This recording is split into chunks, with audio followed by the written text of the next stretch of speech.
O espaço é todo seu. Tudo bem, muito obrigada pelo convite, também prazer, não nos conhecíamos. Conheço o Tony de muitas conversas e trabalhos conjuntos entre órgãos de patrimônio, né? Ele no Condefat, mesmo o Lefebvre, que veio, né, a primeira aula também, já foi presidente do Compresp, quando eu entrei, a época que eu entrei, né, no departamento, como servidora pública lá. Bom, eu preparei, né, sobre esse tema, eu não, assim, tenho várias apresentações, talvez mais parecidas com a que o Tony tenha feito, né, sobre algum imóvel, sobre algum caso. Nesse caso, eu achei interessante trazer, porque até é uma discussão que eu tive, assim, numa disciplina do doutorado com o pessoal de planejamento urbano, né, os nossos, e num momento também de revisão, né, discussão de plano diretor, de transformação, desmontes dos órgãos de patrimônio cultural, assim, qual é o lugar da gente como arquiteto de patrimônio no meio da discussão urbana, né? Então, que tem muitos lados, porque o patrimônio cultural e a questão da memória também estão vinculadas às pessoas que moram nos lugares, né? A questão da história da cidade, outros campos como da antropologia, mas como que isso está, né? Eu acho que não, como isso impacta a cidade, por que também tem tantos disputas aí, né? Por que os urbanistas, em geral, não estão nem um pouco interessados em patrimônio cultural, por um lado, e por que né, o patrimônio cultural não discute também tanto, ou como, né, se insere nessas discussões urbanas. E eu acho que, estando num órgão de patrimônio municipal, né, essa questão pelo menos numa cidade grande como São Paulo, essa questão dos embates políticos, né, da terra, tão latentes em toda a discussão e todo o tombamento que a gente faz, os instrumentos que a gente pensa, enfim. Daí o que eu trouxe para vocês é um pouco essa reflexão, né, que eu vou apresentar aqui. Eu trouxe um PowerPoint que eu vou compartilhar com essa discussão, o que é esse patrimônio nesse lugar do urbano. E, por favor, me interrompam, né, podem perguntar no meio, eu acho que é até mais legal dentro dessa dinâmica. Vou falar um pouco do histórico do DPH e desses planos diretores.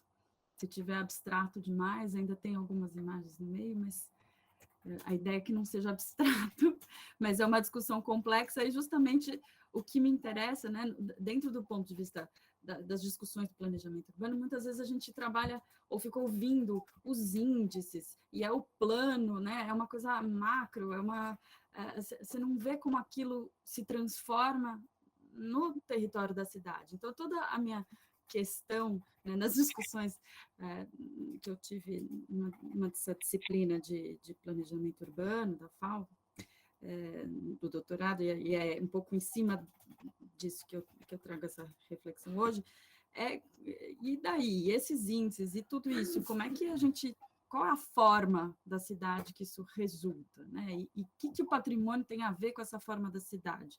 Porque quando a gente faz um tombamento, por exemplo, então hoje fui diretora, presidente do Compresp, mas como sou servidora pública, eu estou, assim como o Tony está lá no Condefat, eu estou no equivalente, né, no núcleo de tombamentos, então, de identificação e tombamentos, que chama hoje do DPH. Então, esse núcleo faz os estudos e as propostas de salvaguarda dos bens, sejam registros, seja chancela, seja tombamento, que é o principal instrumento que a gente usa, e o que esse tombamento vai fazer, né, impactar como regulação da cidade ou da paisagem. Então, a gente acaba trabalhando com, por exemplo, níveis, alturas, volumetrias, gabaritos, alinhamentos, né? Então, são esse tipo de parâmetro ou de diretriz que a gente dá para, às vezes, conjuntos da cidade, em que não são grandes imóveis, como um teatro municipal, que tem essa ideia do monumento.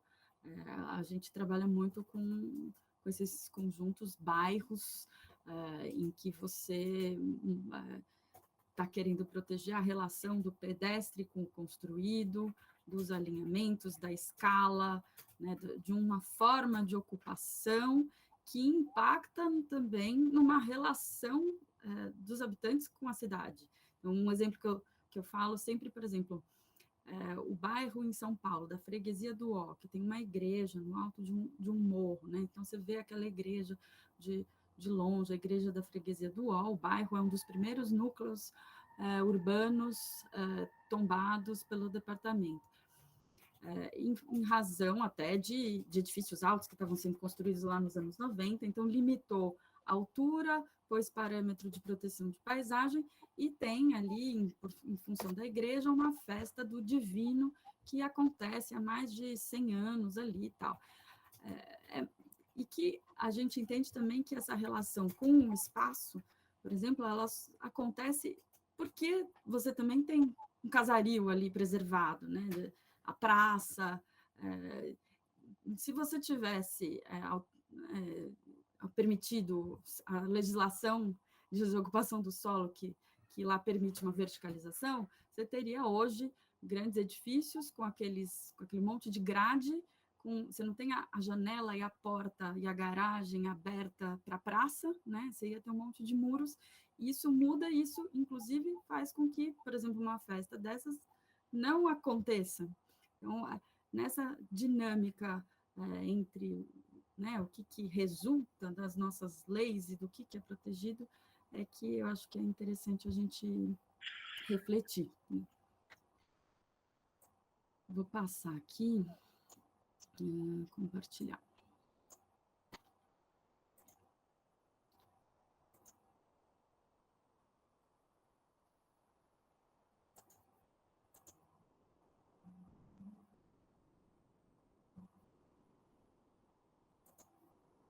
Está aparecendo para vocês? Sim. Foi. Ok. Tá. Então, o que eu queria era inserir, enfatizar essa necessidade da gente inserir no debate sobre as políticas do urbano, né, na cidade de São Paulo, pelo menos, mas também para todas as cidades, aqui falando mais da cidade de São Paulo, que é onde eu conheço o trabalho, mas existem outras cidades no Brasil em que essas experiências, sei lá, Recife, Minas, né, BH, por ali, essas discussões também são feitas, né, entre planos diretores, mas então para a gente pensar esses instrumentos e os atores, né, que estão inseridos na política do urbano, relacionados aí ao patrimônio cultural. Então, por exemplo,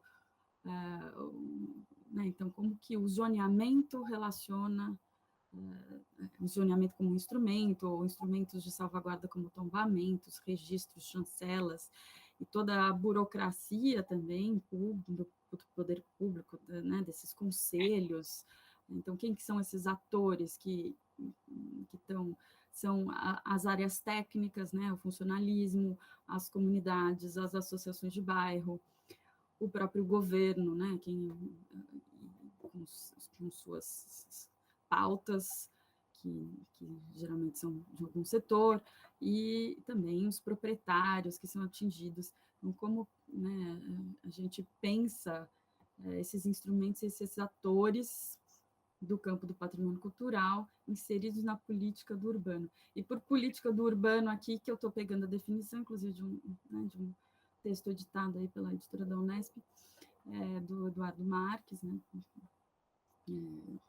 que ele define aqui as políticas do urbano como conjunto de ações do Estado que agem prioritariamente sobre o tecido urbano, né, o espaço social da cidade, seus territórios, mesmo que por vezes incidam principalmente sobre seus moradores, nesse complexo entre atores e instrumentos.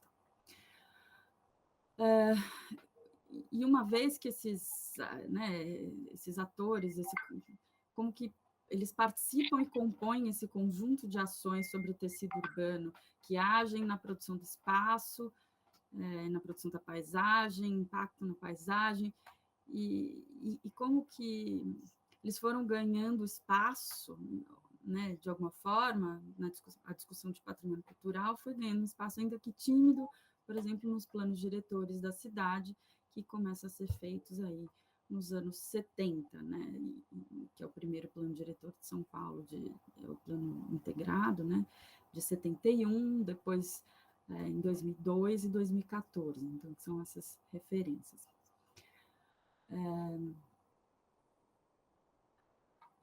Aqui, queria mostrar essa linha do tempo,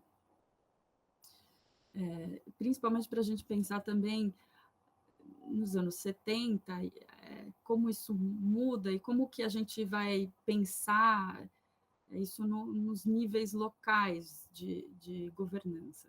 Então, a proposta, vou falar aqui um pouco mais sobre esse histórico, dessa relação entre patrimônio cultural e os planos diretores de São Paulo. Então, nessa linha do tempo, a gente consegue ver algumas dessas marcações, mas e termino aí falando um pouco do atual plano diretor de São Paulo, que é de 2014, né, e está em discussão. Então, o que foi implementado, o que não foi, o que mudou, o que a gente ainda pode fazer para melhorar essa relação.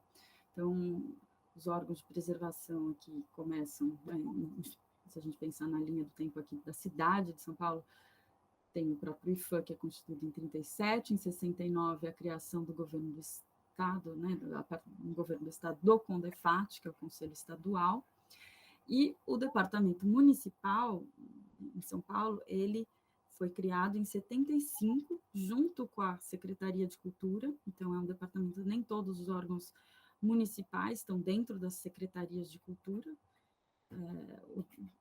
o DPH, né, que é o Patrimônio Histórico Municipal de São Paulo, tá? E ele, né, na lei que cria uma secretaria exclusiva de cultura, né, havia o Departamento de Cultura, lá nos anos 30, inclusive, que foi o Mário de Andrade que cria, né, que chefia, dirige, né, o primeiro órgão municipal de cultura que a gente tem. Depois ele vai lá para o governo federal, para o IFAM, mas... E esse ano de 75, a gente tem essa regionalização, tanto das ações de planejamento urbano, como da questão do patrimônio. Então, no mesmo momento, em 75, é criado também no âmbito da lei de zoneamento em São Paulo, uma zona especial, que é chamada, são as Z8, né, são zonas especiais, com zoneamentos especiais para áreas que teriam questões específicas a serem tratadas, dentre as Z8, né, que são essas zonas especiais, a Z8-200, que é uma das tipos de Z8, né, elas são as de proteção do patrimônio cultural. Deixa eu ver aqui.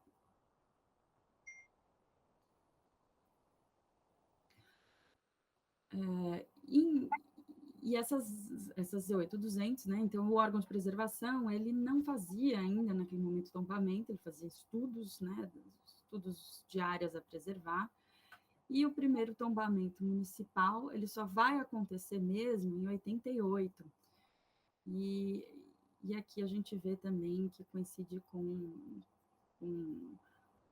né, a própria Constituição Federal e uma ampla participação das comunidades em torno da própria questão do patrimônio, como a Constituição aponta no artigo lá 215 e 216.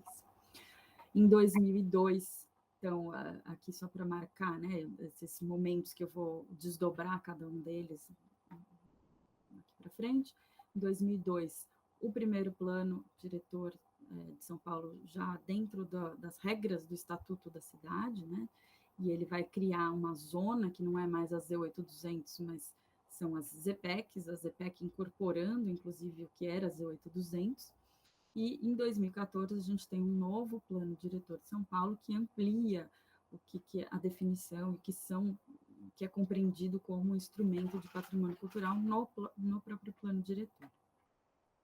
Então, aqui, em 2002, entre 2002 e 2014, também ampliação das instâncias participativas, né? Então, a gente tem um conselho que passa a ter algumas reuniões abertas em 2013, algumas não, todas as reuniões passam a ser abertas. Além disso, né, no âmbito do próprio plano diretor das políticas urbanas, os conselhos participativos vários da cidade.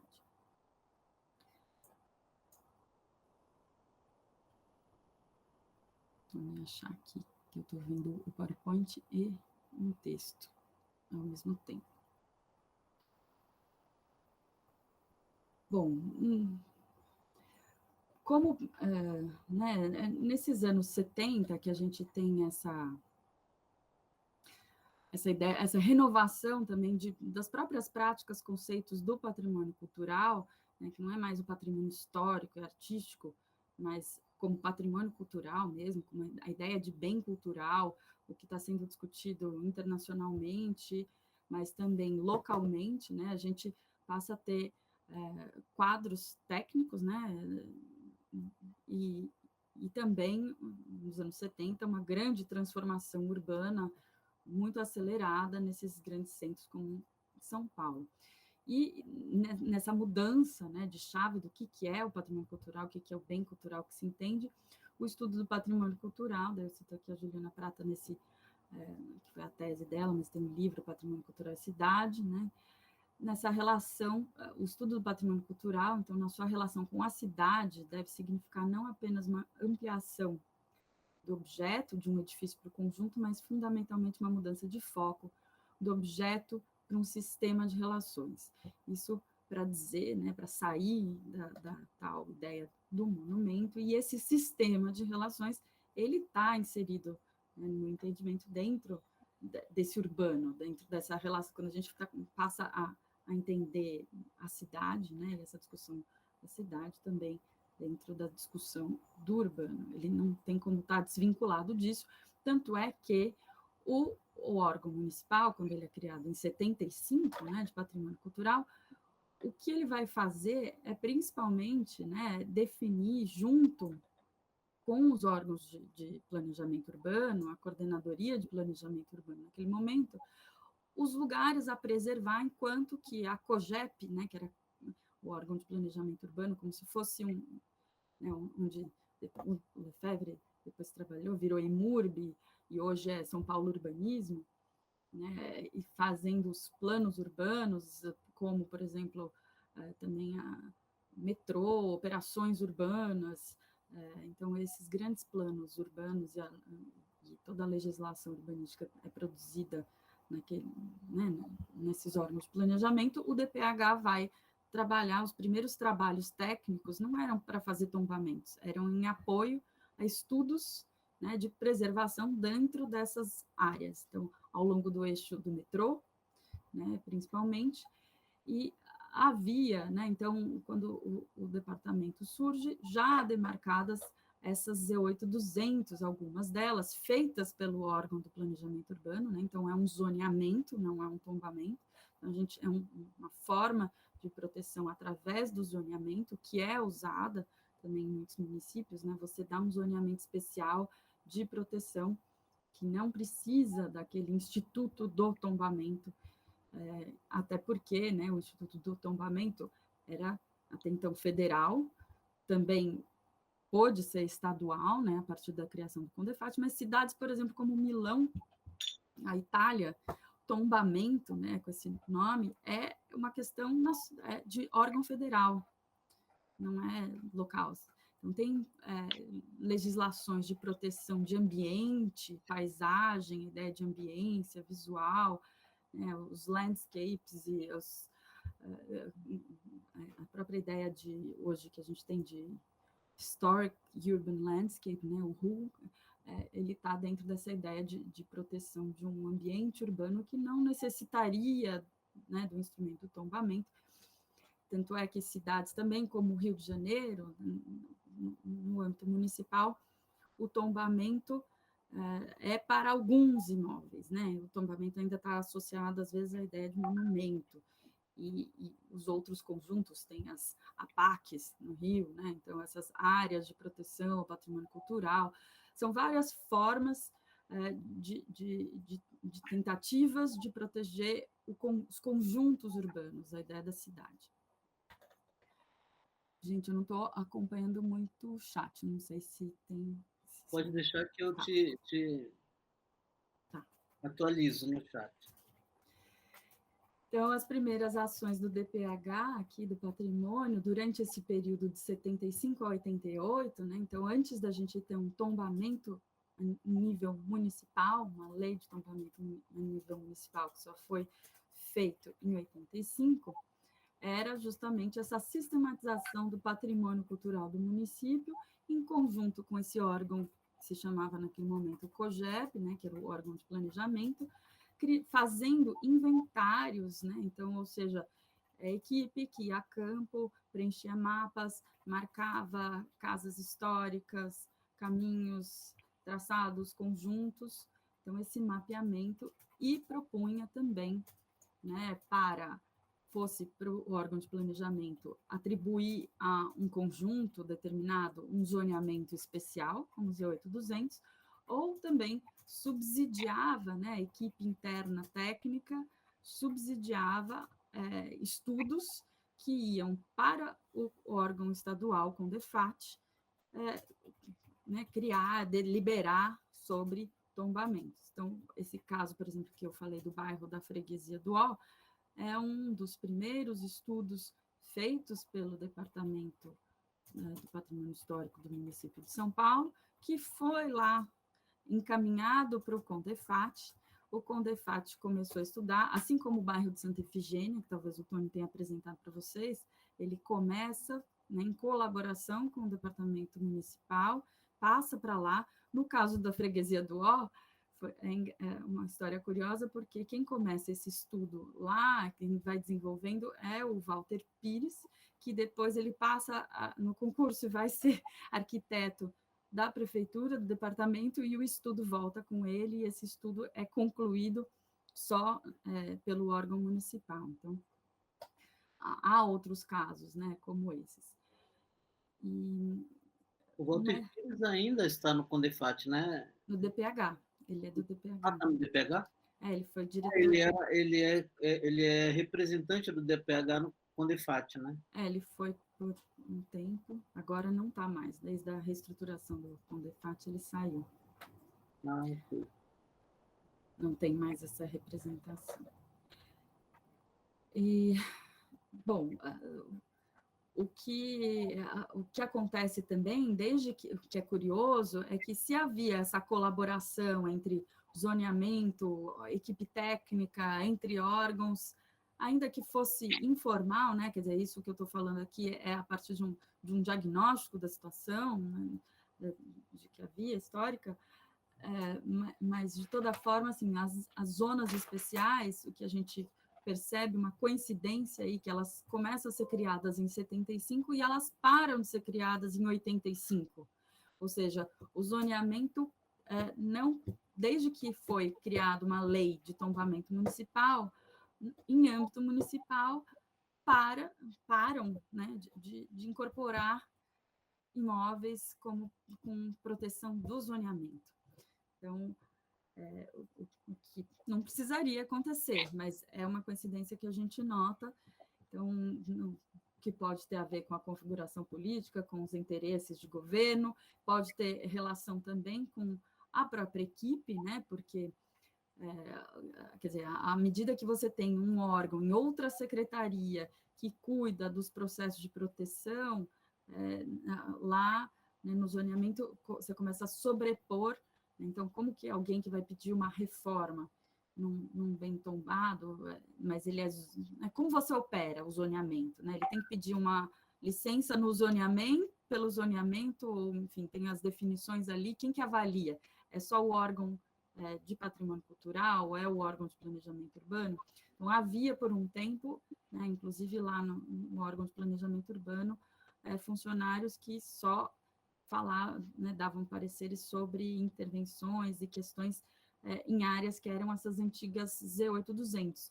Isso só acabou com o plano diretor de 2014, que extinguiu as Z8.200, né, incorporando todas elas como ZPEC, só que também como tombadas, né? Então, são todas, em São Paulo, todas essas zonas viraram tombamentos. Isso também é uma questão. A definição dessas Z8-200, né, ela significou, então, em São Paulo, início de uma experiência inovadora, né, coerente com outras iniciativas da época, como, por exemplo, o Corredor Cultural do Rio de Janeiro. Então, como parte da Lei Geral de Zoneamento, essa lei Z8 representou uma alternativa ao tradicional tombamento, como eu falando, uma vez que esse ainda não havia se estabelecido em nível municipal, e a sua estruturação era bem fundamentada e permeada de diretrizes urbanísticas, porém, sua aplicação prática apresentou algumas limitações importantes, né? Isso é o que a Mariana Tonasso, que fez também recentemente, defendeu um mestrado sobre as Z8-200, né, sobre essa discussão de patrimônio e desenvolvimento urbano, mas focando nesse período da relação dessas zonas. Um artigo que ela tem numa revista do Museu Paulista. Então, como eu disse, essas zonas, né, essas Z8-200, elas param em 85 de ser operacionalizadas, ou criadas novas, né, porque a proteção ao patrimônio cultural, ela, pelo menos em São Paulo, ela sempre aumentou, né, então se eram 200 Z8-200, né, não sei se chegava a 200, hoje são 4.000 bens tombados no município de São Paulo. Então, e o que parece muito como quantidade, né? Se a gente for ver, né, em São Paulo, quase tudo é tombamento, né? Então, todas essas zonas.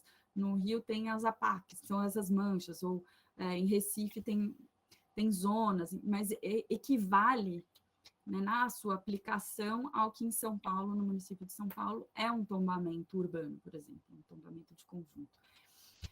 E essas são algumas das publicações, né, que o departamento fez ao longo dos anos. Então, boletins, esse já é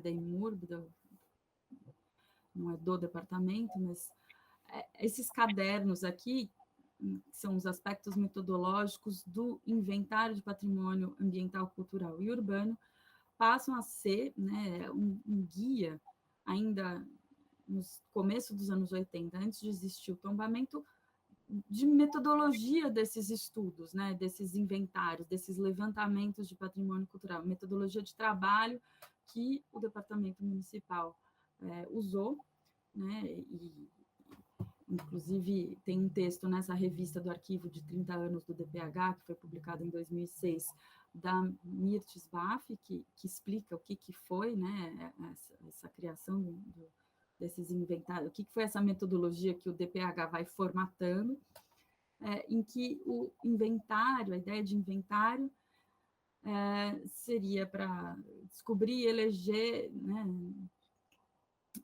os patrimônios também camuflados e a sobreposição de períodos. Então, numa cidade que se desenvolveu muito rápido, que construiu sobre ela mesma, e você ainda, né, vê vestígios de caminhos antigos, de rotas, ou mesmo que você pode considerar arquitetura moderna, as várias imigrações que a cidade recebeu. Então, o bairro da Liberdade, por exemplo, é um dos casos, né, que eu até fui estudar e concluí a proposta de tombamento das várias áreas do bairro da Liberdade, mas que começa, né, em função de uma discussão, de uma modernização pela associação comercial no bairro, de instalação de luminárias orientais, porque, de fato, é um bairro onde a comunidade japonesa se instalou, né, inicialmente em São Paulo, e a associação comercial e os comércios, né, foram ganhando espaço, né, nessa orientalização do bairro, e essa uma caracterização oriental, né, queriam fazer um bairro oriental em São Paulo no final dos anos 70, e uma discussão, né, dentro do campo também do patrimônio puxa, mas é oriental, mas tem áreas em que talvez pudesse não ser, então vamos levantar, será que é tudo oriental? E nesse processo, inclusive, né, tem uma discussão da comunidade negra também, que foi retomada, né, a partir de 2015, das jornadas do patrimônio que a gente vem fazendo pelo DPH desde 2015, então dos percursos e dos espaços que foram, esses sim, apagados, né, da população negra que também morava ali. Então, você tinha no bairro da Liberdade, você vê, não só japoneses, mas italianos, alemães, várias migrações, e a própria população negra, porque ali era onde tinha a forca, né, a Praça da Liberdade era a Praça da Forca, tinha o cemitério, que era o cemitério dos aflitos, dos escravizados e indigentes. Então, essas camadas todas, elas já estavam, já havia um começo desse mapeamento lá né, nessa discussão dos anos 80, que conseguiu agora, espero, ganhar espaço e visibilidade na cidade, com, inclusive, o Memorial dos Aflitos, né, que saiu um projeto de lei em 2020, agora para a criação do Memorial dos Aflitos, porque em função de uma demolição em área envoltória de bem tombado, inclusive, em que, por conta desse tombamento, a gente pediu escavação arqueológica, porque era uma área do cemitério, foram achadas 9 ossadas, com contas, então, assim, uma evidência importantíssima para a comunidade negra e que convive ali na Capela dos Aflitos e na igreja da Santa Cruz das Almas dos Enforcados, que fica ali na Praça da Liberdade. Então, essas camadas que são colocadas aí nos estudos, né, elas são importantes de serem pautadas e de servirem de indicações para os projetos urbanos da cidade, né? Então, por exemplo, quando foi instalado o metrô, a avenida ali arrasou numa vala vários desses territórios.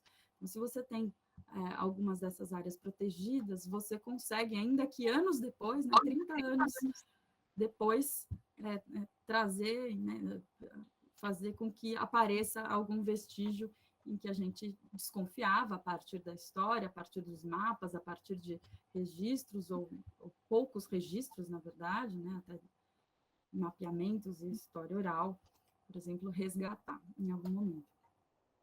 Então, a ideia desse método, né, de patrimônio ambiental urbano, né, também pensando a cidade como esse complexo, até a partir da definição do próprio Piano, Bezerra de Menezes, né, que faz do patrimônio ambiental urbano, essa metodologia ela é feita, aplicada, e a ideia é que fosse mais aplicada, né? Então, alguns estudos foram feitos dessa maneira, só tem um caderno no bairro da Liberdade, e depois que passa a existir o tombamento municipal, depois de 85, o volume de trabalho é outro, né? O dia a dia é outro, e esses estudos mais amplos, eles acabam sendo, às vezes, sufocados sempre por não ter tanta equipe ou por pressões do dia a dia de atendimento de demandas de rotina, do tipo aprovação de projetos, né, análise de intervenções em bens tombados, e tudo isso. Então, esse mapa, né, é um trecho do município de São Paulo, com a primeira área urbanizada da cidade, né? Então, esses núcleos, então aqui a Freguesia do Ó, a Penha também, que Vila Prudente, região de Santana, e a mancha urbana mais antiga da cidade. Então, a ideia é que esses estudos eles começassem a partir dessa mancha urbana central mais antiga. E até por isso, talvez, a gente tenha um pouco essa ideia do que o patrimônio em São Paulo ele é muito concentrado no centro, né? Então, tem por conta até desse histórico de pensar o antigo e a cidade. Mas, ainda assim, a gente tem, né, nas áreas aqui em Pirituba, Jaraguá, então tem as cavas de ouro do Jaraguá, o próprio Pico do Jaraguá, ou aqui no sul, a cratera de Parelheiros como um patrimônio geológico do município, ou mesmo mais em Ermelino Matarazzo, São Miguel Paulista como um núcleo também. Então, há poucos patrimônios nas bordas do município, né, fora dessa área central, em razão da própria ocupação urbana e do foco que havia mais sobre a ideia de cidade, né? E uma coisa importante, né, Raquel, é que a própria noção de patrimônio ela vai se expandindo, né? Primeiro ele acaba sendo um monumento, depois urbano e depois o território começa a ser alvo desses tombamentos. Então existe na própria disciplina também uma mudança que ela se reflete nas leis, né, e na própria geografia. Uhum.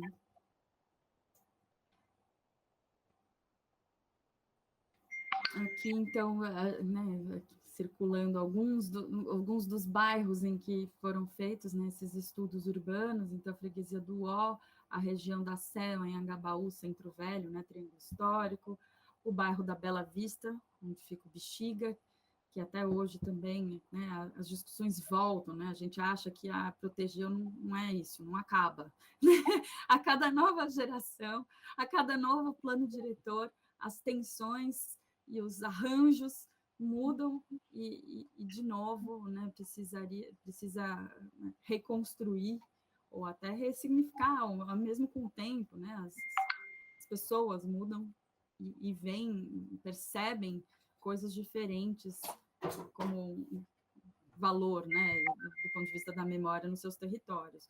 A própria região da Bela Vista e do Bexiga, que é um desses bairros que foi feito, né, o IGEPAC, esse inventário em 84, que começou a ser feito, né, lendo, eu estava revendo esse inventário outro dia e os estudos, hoje a gente vê que, por exemplo, a região da Grota da Bela Vista, que tem o rio Saracura, pouco se falava sobre o rio e sobre a população negra dali, e a Vai-Vai, escola de samba está ali, então, assim, como você vai vendo, assim, a grande parte dos cortiços estavam ali, ou as casas mais simples, um pouco se associa também à discussão da comunidade negra da região, e que hoje, por uma série de outras discussões, como a pauta racial, né, vem ganhando, né, protagonismo, destaque, como a gente percebe como talvez aquele tombamento naquele momento não tinha tanto esse olhar e que poderia ser fortalecido também a partir desse olhar. Bom, aqui também o Ipiranga, a região do Ipiranga teve um GEPAC, a Barra Funda também teve um GEPAC, a região da Liberdade, Cambuci, Aclimação, então, e a Penha. São alguns desses bairros que a gente tem estudos mais completos, né, de conjunto sobre a história.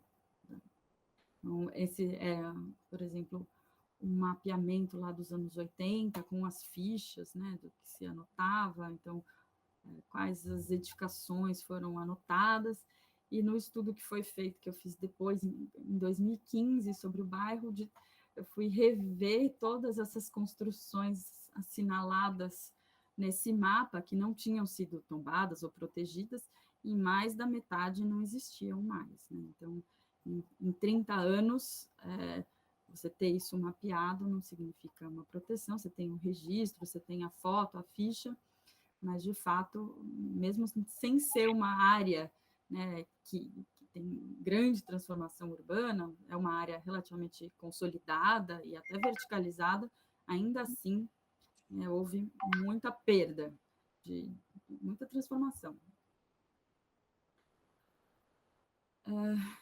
E o Conselho de Patrimônio, que é o CONPRESP, né, o Conselho da Cidade, que foi criado em 85, ele passou 3 anos aí sem praticamente existir, né? Ele foi instituído por lei, não houve um tombamento, uma reunião, e ele foi também, coincidência ou não, né, que em 88, a Constituição Cidadã, aí, então, foi impulsionado, talvez, esse primeiro encontro, essa primeira reunião do Conselho, a partir também de uma comoção nos jornais, pelo despejo de moradores das casas da Rua Jandaia, ali do lado, no bairro da Bela Vista, em função da reversão pelo prefeito Jânio Quadros, em 87, da proteção pelo zoneamento.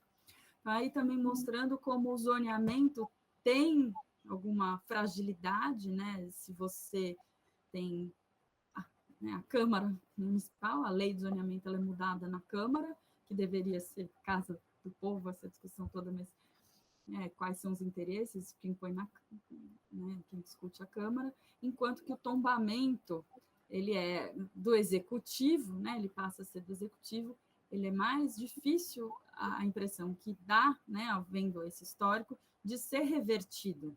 Ainda que a gente tenha o zoneamento, ele é muito, me parece, né, talvez com o plano diretor, o Instituto da Cidade, Estatuto da Cidade, talvez a ideia é ter uma legislação mais sólida, sem tantas alterações. Mas, em todo caso, a lei de zoneamento, por exemplo, de São Paulo também, de 2016, está na Câmara para uma revisão. E hoje a Câmara de São Paulo está, né, tem maioria fácil do governo que não tem, enfim, que tem interesse numa série de transformações aí do zoneamento. Enquanto que para alterar um tombamento, você precisa de um estudo, você precisa, né, pela nossa lei de tombamento, uma justificativa de excepcionalidade para o que está sendo alterado, para quê. Claro, podem desmontar conselho, podem desmontar órgãos de preservação, mas né, daí entra judicialização, não é também simples. Então, eu acho que diante dessa mobilização e desse momento, né, que a gente estava no país lá em 85, a partir da fim da ditadura, reabertura democrática, da participação social, né, a gente tem esse impulso para o estabelecimento, pela reunião, pela primeira vez, de um Conselho de Patrimônio, que vai né, votar aí, passar a votar por alguns tombamentos. Então, né, são as casas que havia lá, que eram, né, zonas de proteção, zonas especiais, e que foram destruídas para a criação da Avenida 23 de Maio, e por isso que esses arcos da Rua Jandaia, que apareceram, né, que ninguém sabia muito dessa estrutura urbana também que estava ali, eles aparecem, inclusive são hoje tombados, né, e já teve projeto de grafites aqui, e o Conselho foi processado por autorizar grafites nos arcos tombados, que é outra questão, não foi sobre o tijolo, mas foi no meio dos vãos. Em todo caso, aqui a gente vê bem a preocupação, né? Então, se de um lado o patrimônio cultural está lá se consolidando, criando suas instituições também mais próximas dessa ideia de bem cultural do cotidiano, das próprias moradias, né, do modo de vida do conjunto de um bairro, do ponto de vista do urbano, né, você tem também, né, a desculpa naquele momento desse saneamento, né, de criar avenidas, de fazer a cidade ter mobilidade, então um planejamento urbano também, naquele momento, talvez um pouco tecnocrático, né, pela gestão da forma como estava sendo aplicada, né, e esses dois lados que não de embate, ainda que em alguns momentos a discussão de habitação se vincula ao patrimônio cultural, como no próprio bairro da Bela Vista, né? Teve um concurso de ideias que a ideia era manter a população ali, criar habitação, mas né, a equipe técnica que discutia a questão de patrimônio cultural e memória, por outro lado, falava, né, de, poxa, mas você vai criar edifícios altos, você vai destruir as encostas e os morros, e daí fica uma questão, não, mas que vocês, patrimônio cultural, vocês não querem, então, que tenha habitação social? Então, a própria ata, né, de discussão do Compresp, quando vai falar da Bela Vista, vem o Lefebvre, naquele momento, como presidente da EMURB, e fala que ali na Bela Vista não pode dar na grota parâmetros de altura para tudo, tinha que liberar, porque como assim se quer preservar um cortiço? Né? Agora, essa discussão também ela pode ser outra, e hoje em dia isso tem que ainda ser pensado junto, porque a gente tem se depara, né, no DPH muitas vezes com a aprovação de empreendimentos habitacionais super altos em áreas que são zonas de ZEIs, né, especiais de interesse social, em áreas sobre patrimônio cultural. Então, é quase como também a política urbana fala assim, ó, briguem aí, o que é mais importante, patrimônio cultural ou habitação? E não tem... Então, isso é um dos diagnósticos, talvez até, que não foram superados nesses novos planos, né? Então, como você... Até existe no plano diretor de São Paulo uma ZEIS, né, a ZEIS 5, se eu não me engano, para áreas consolidadas, então, que permitiria justamente você manter a população ali, moradora, mas do ponto de vista né, arquitetônico, da memória, então, então, como você requalificar, de repente, ou restabelecer a situação de uma moradia, ou de uma ocupação, ou, enfim, sobre um edifício histórico. Né? Então, se tem uma linha de financiamento especial ou não, porque não existe. Enfim, são outras políticas que precisam ser pensadas.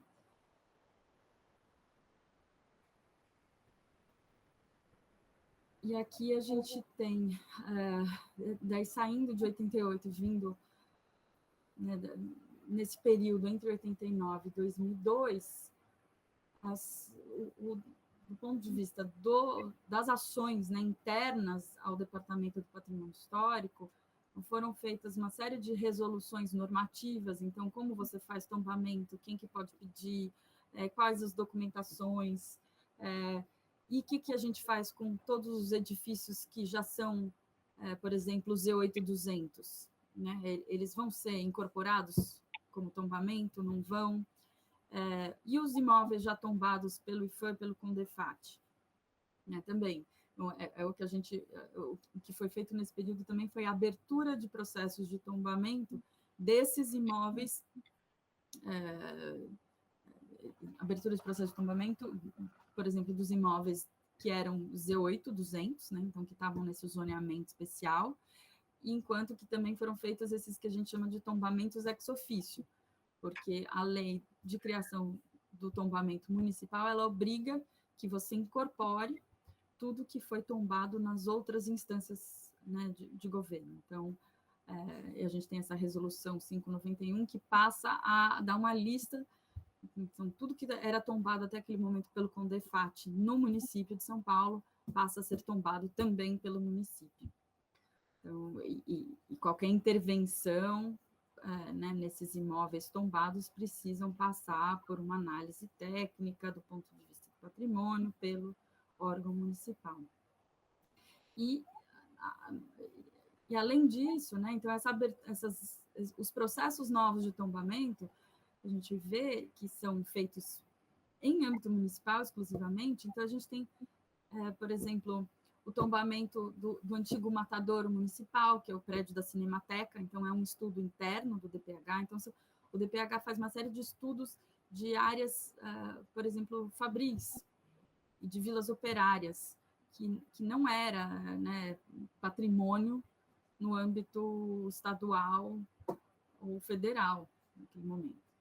Então, a fábrica e a Vila Maria Zélia, no Belenzinho, é um desses primeiros tombamentos, feito em colaboração com a Associação Cultural da Vila Maria Zélia, então também não é um estudo só técnico de cima para baixo, mas tem uma discussão com a população moradora, em função até da descaracterização que a vila vinha sofrendo a partir de uma nova geração de moradores, né, que não eram mais os moradores que conheciam a história da vila, assim como, por exemplo, a fábrica de cimento em Perus, né, então, lá na zona norte de São Paulo, também tem um movimento dos trabalhadores de manter a fábrica, e fazem um pedido de tombamento. O que mais? A própria discussão do tombamento da região do Bexiga e Bela Vista, né, que também parte do tombamento ali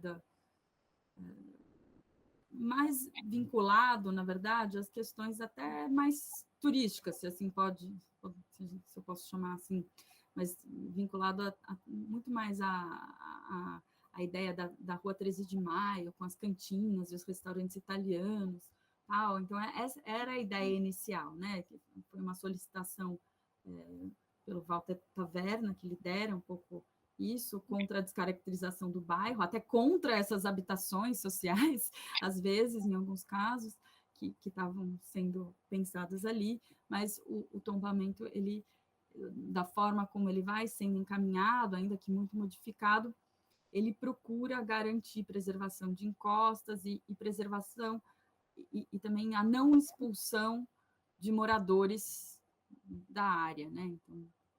Então, os moradores mais simples. Então, são algumas das discussões que permeiam aí esse período até 2002, até a definição do primeiro plano diretor do município em 2002, a partir, né, na sua configuração como plano diretor, nos modelos ali do Estatuto da Cidade. E aqui, fiz um monte de texto, mas o que é importante, eu acho que mostrar que, em relação ao PDDI, né, que era aquele primeiro plano dos anos 70, esse plano diretor novo de São Paulo, ele vai, né, ampliar um pouco, vai reconhecer que no plano diretor dos anos 70, cultura, patrimônio, aparece um pouco associado à ideia de recreação, né, de turismo, não se fala muito em memória, quando fala em preservação, fala preservação de áreas verdes, do ambiente, mas aqui, a partir de 2002, né, o plano incorpora ações estratégicas da política do patrimônio cultural, no artigo 90, e inclui, né, o que são essas ações estratégicas do plano diretor para o patrimônio cultural, que eles chamam ainda de histórico e cultural.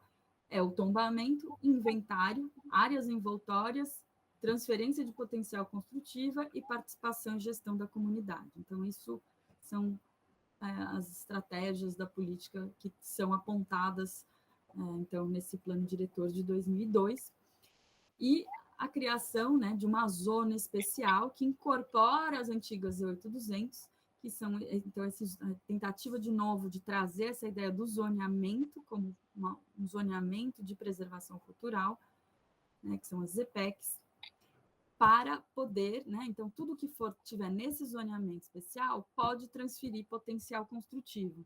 Então, esse zoneamento ele é criado para que você permita, né, um outro instrumento, que é a venda de potencial construtivo do imóvel tombado. Então, um imóvel que é uma casa, que precisa manter ali, se é um sobrado, numa região em que você teria um coeficiente de aproveitamento do solo, que poderia construir um edifício alto, mas você né, você tem uma restrição a construir naquele lote, porque você é tombado, então não pode, você está limitado àquela altura, você ganha isso como se fosse uma contrapartida aí, que é essa venda de potencial construtivo, né? Então, você vende o potencial que você não consegue realizar naquele imóvel para um outro comprador, que ao invés de comprar da prefeitura, a outorga onerosa, né, que é esse título que te permite construir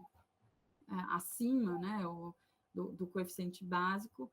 Então, em áreas em que a prefeitura quer incentivar a verticalização, então ela permite que você compre potencial, então, ao invés de comprar da prefeitura, do fundo municipal, você compra esse potencial construtivo do imóvel tombado. Raquel, então, em 2002 que aparece a área envoltória pela primeira vez? Não, a área envoltória já existia pelo CONDEFAT, né, todos os tombamentos do CONDEFAT, a lei de criação lá do tombamento do CONDEFAT, ela estabeleceu, quando foi criada, que todo bem tombado tem um raio envoltório de 300 metros. E isso durou até 2003. O CONDEFAT só vai mudar essa lei e deixar de ter raio envoltório obrigatório em 2003. Então, tudo que era no entorno dos bens tombados, nesses 300 metros, então, a gente tinha que analisar. Então, passava, então, às vezes, está do outro lado de uma avenida, lá na ponta, que não tem nada a ver com o bem tombado, se analisava. Por outro lado, como na Penha, por exemplo, no bairro da Penha, o raio envoltório de 300 metros da capela Nossa Senhora do Rosário pode até ser pequeno, porque ela está dentro de um conjunto urbano maior, então essas regulamentações de áreas envoltórias, a gente chama de regulamentação porque o CONDEFAT criou isso que não era, né, estabelecia esse raio genérico, e a gente começou a regulamentar, quer dizer, até onde vai de fato a área envoltória. E para o tombamento municipal, a lei do Compresp de 85, ela estabelece que todo imóvel, quando é tombado, ele tem que ter uma definição de área envoltória. Então, junto do tombamento. Então, só que a gente definia, a lei do Compresp é caso a caso. Então, tudo que era tombado pelo município estabelecia até onde ia. Às vezes é só um imóvel vizinho, às vezes tem tombamentos que fala que está isento de definições de área envoltória. Então, há esses casos. Então vocês relativizaram esses 300 metros, né? Em 85, o município já relativiza esses 300 metros, só que tudo que ele herdou de tombamento do CONDEFAT, e até hoje a gente lida com isso, né? Ainda tem algumas áreas envoltórias a regulamentar, porque lá em 91, quando a gente herda todos os tombamentos do CONDEFAT, já eram cerca de 80 tombamentos que o CONDEFAT tinha feito no município, que passaram para a gente direto assim. Então, todos esses raios foram sendo objeto de estudos de regulamentação, mais cuidados, e muitos deles, nos estudos que a gente faz desses bairros, por exemplo, então, a área da Barra Funda. Então, ele parte de uma regulamentação da área envoltória do Teatro São Pedro. Então, o CONDEFAT tinha tombado o Teatro São Pedro lá nos anos 80, o DPH herda, né, esse tombamento com um raio envoltório, e a gente vê que, como ele tem uma envoltória de 300 metros, o mercado imobiliário talvez tenha uma certa preguiça de empreender, de construir ali, porque, afinal de contas, ele vai ter mais uma etapa de aprovação, que além de aprovar no licenciamento, ele ainda tem que aprovar no patrimônio. Então, quase todos esses raios envoltórios de 300 metros a gente vê que, né, nos anos agora, 2010, quando a gente começou a regulamentar, eles ficaram menos, então tem um impacto menor das transformações imobiliárias nesses entornos. E Sim. Muitos deles, inclusive, guardam, né, testemunhos ou outras edificações que têm alguma relação com o bem tombado maior principal que o CONDEFAT tombou. Então, os estudos urbanos também, que a gente vai fazendo de tombamento de conjunto, acabam né, criando um conjunto em torno desses bens tombados, por essa razão, né, porque que preservou o raio.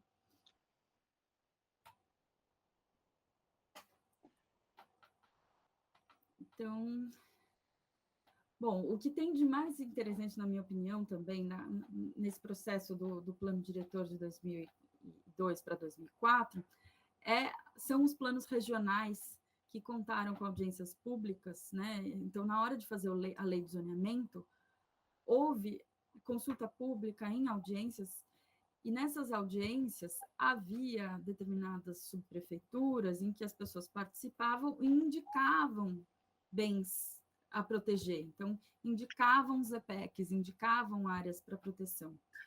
Então, em 2004, o Departamento do Patrimônio Histórico recebe uma lista vinda do órgão de planejamento que fala, todos esses, as pessoas estão indicando tudo isso como patrimônio. Então, inclusive imóveis privados? Sim, quase muitos privados. A grande maioria em São Paulo dos imóveis tombados são privados. E até porque é isso, são arquiteturas às vezes de conjuntos, mais do cotidiano, não são grandes edificações. Então, o plano, em 2004, houve tanto né, essa indicação da população, que gerou uma lista de 200 e tantas indicações, que o Compresp abriu como listagem, então, sem a gente nem saber muito o que era, mas como uma indicação das pessoas a partir dessas audiências regionais e tal.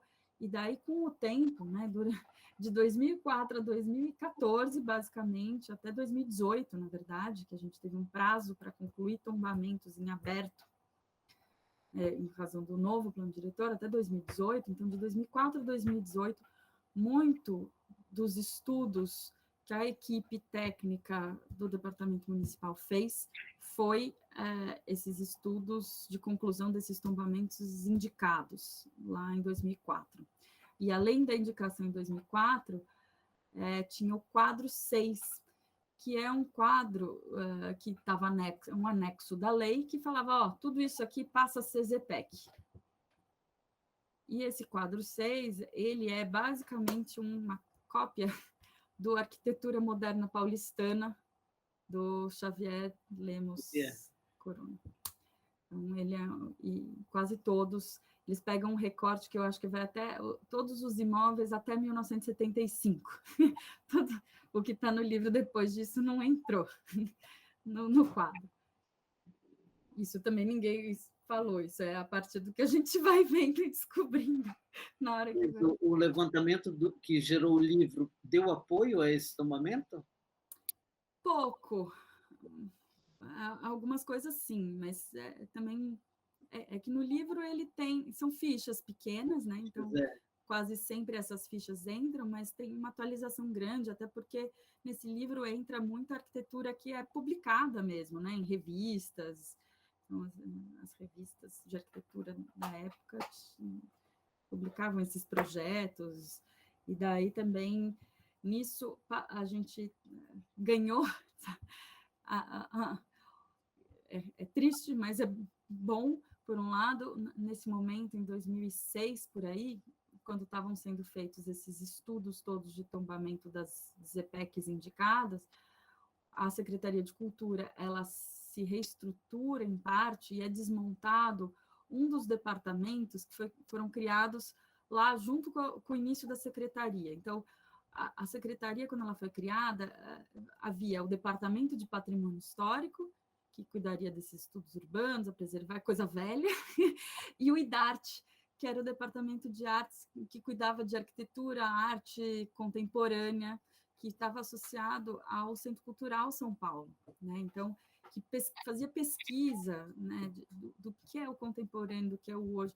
Então, 2 arquitetos que saíram do IDART, né, por conta desse desmonte, vieram para o DPH, que é a arquiteta Dalva Tomás, que foi por muito tempo também professora de arquitetura, estudo moderno, trabalhou na fundação do Nova Artigas. Então, ela é uma das responsáveis por grande parte desses tombamentos daí, desse quadro 6 de arquitetura moderna ao longo do tempo. Ela já trabalha há 40 anos na prefeitura, ainda não se aposentou. Minha colega de departamento. Entre 2002 e 2014, né, então, porque 2014 foi o outro plano, né, a gente tem, então, o departamento ele passa a atender, né, uma grande demanda de atendimento ao que o plano diretor estabeleceu como o ZPEC, o que é curioso porque a gente incorporou, isso foi uma decisão também de quem estava na época, né, assumir o zoneamento como tombamento, que poderia simplesmente se manter como ZPEC, mas o cadastro desses imóveis, o que pode ou não pode fazer, isso tudo, o setor de planejamento urbano falava, não, isso quem tem que definir são os especialistas em patrimônio. Então, por isso que o departamento, para ajustar, né, para operacionalizar na prática o que pode, o que não pode, incorporou essas zonas, né, foi incorporando como processos de tombamento. E esse cadastro também de imóveis tombados, né, o cadastro de bens tombados, ele é um cadastro muito simples naquele momento que começa a ser feito. Então, até porque, né, um imóvel lá no Belém é uma zona, uma ZTEC, e ele está fazendo uma obra, ele vai demolir. Se você não tem no cadastro, se a Secretaria de Licenciamento, que vai autorizar a demolição, não bate com o banco de dados, né, com o cadastro interno da prefeitura, aquele imóvel é demolido, autorizado por outro setor e nem vai.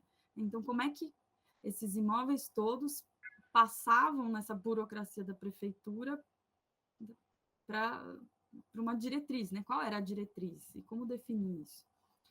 Então, esse cadastro foi importante de ser feito e também, assim, tudo isso feito pela equipe interna, muitas vezes sem apoio político, né, de quem estava na gestão, porque o patrimônio também atrapalha, né? Ninguém quer mais um órgão, né, ali regulando o proprietário que quer fazer uma reforma no seu imóvel.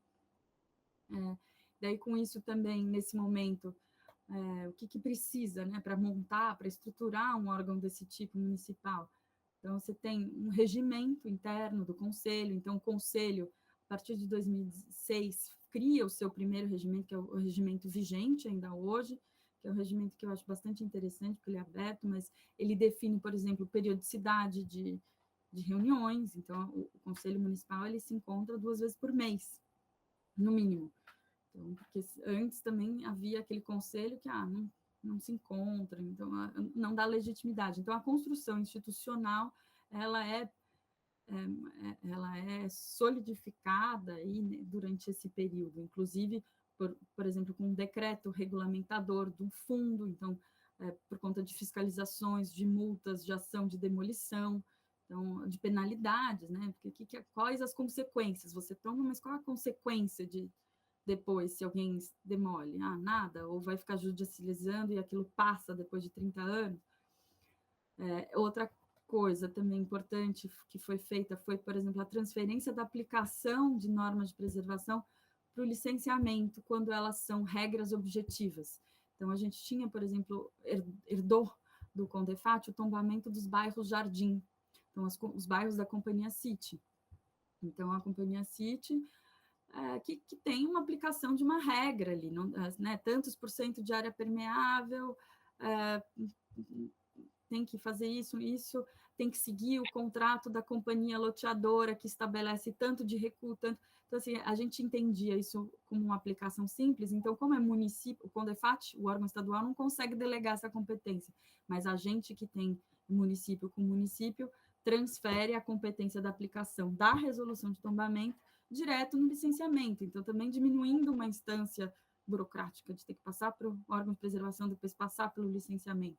Então, esse tipo de questão.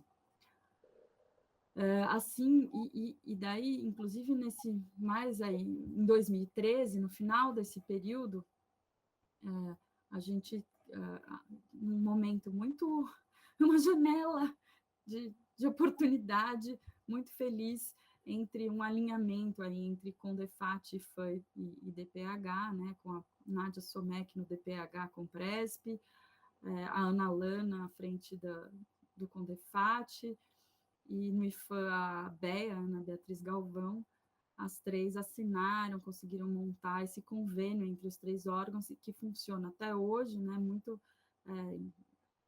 importante para a instância de discussão técnica, de alinhamento de alguns pareceres, que a gente, para não sair em conflito, né, uma posição, a gente tem os mesmos bens tombados, para não sair o Condefat falando uma coisa, ou a equipe pelo menos a equipe técnica se fortalece, né? Mas todos os bens municipais, eles têm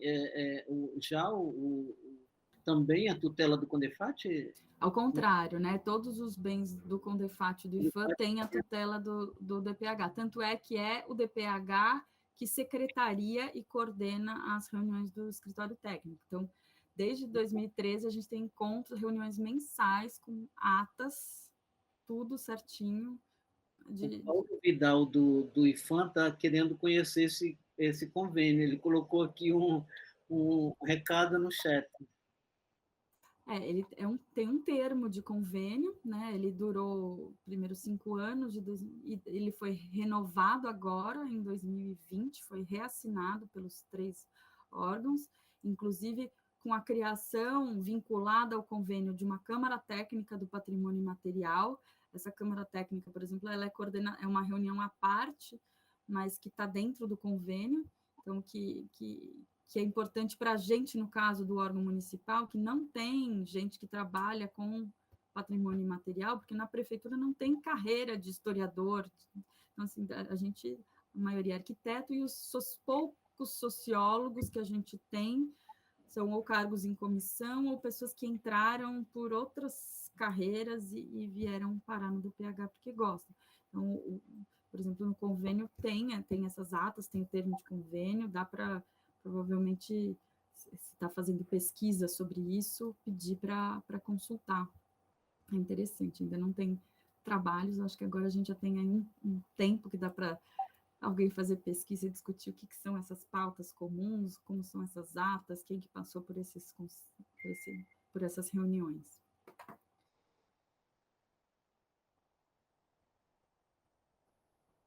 Acho que para pedir cópia do convênio, vocês podem mandar e-mail, por exemplo, para algum dos órgãos, para os e-mails gerais, ou até no DPH, é um e-mail todo junto, DPH, pesquisa. O Tony conseguiria, Raquel? Oi? O Tony conseguiria? Poderia ser um intermediador? Pode, se pedir um e-mail para ele, daí ele vê onde pede. Paulo, eu te passo, então. Uhum. E daí, aqui em 2014, né, o que muda no plano diretor novo? A gente passa a elaborar uma listagem dentro do departamento, tudo que havia de pedidos, né, não deu tempo, enfim, não foi feito, né?